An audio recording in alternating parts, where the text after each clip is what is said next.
Hi, என் husband வரதுக்குள்ள நான் இந்த வீடியோவை ஷேர் பண்ணி ஆகணும். ஏன்னா என் ஹஸ்பண்டுக்கு என்னோட ஒரிஜினல் வெர்ஷனை வந்து நீங்கள் வந்து யார்ட்டையும் சோஷியல் மீடியாவில் காட்டக்கூடாது அப்படின்னு சொல்லியிருக்காங்க. பட் இருந்தாலும் என்னால் எவ்வளோ நாள் தான் நான் பொய்யாவே நடிக்க முடியும். அது என்னோடய ஒரிஜினாலிட்டியை நான் வந்து ஷேர் பண்ணி நினைக்கிறேன்.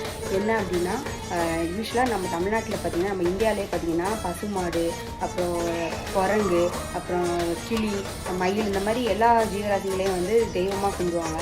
ஆனால் ஒன்றே ஒன்று மட்டும் இந்த உலகத்தில் யாருமே தெய்வமாக கும்பிடலை. ஸோ அந்த ஒன்றே நான் தெய்வமாக கும்பிடலாம்னு நினச்சிருக்கேன். அது என்னென்னு பார்த்தீங்கன்னா, என்னவாக இருக்கும் நீங்கள் ஃபஸ்ட்டு கெஸ் பண்ணுங்கள். கெஸ் பண்ணிட்டீங்களான்னு தெரியலையா, நீங்கள் பார்த்துருப்பீங்கன்னு நினைக்கிறேன். சரி, நானே சொல்லிடுறேன். அது என்ன அப்படின்னா, இதுதான் டைனோசர். இதை வந்து நான் வந்து தெய்வமாக கும்பிடலாம் அப்படின்னு நினச்சிருக்கேன். சும்மா ஜஸ்ட்டு ஒரு எல்லாத்தையும் கும்பிடுறாங்க, இதை மட்டும் ஏன் விட்டு வச்சுருக்காங்க. ஸோ இதை நம்ம தெய்வமாக கும்பிடலாம் அப்படின்னு நினச்சிருக்கேன். ஸோ இதை பற்றி நீங்கள் என்ன நினைக்கிறீங்க அப்படின்னு சொல்லி கீழே கமெண்ட்டில் சொல்லுங்கள்.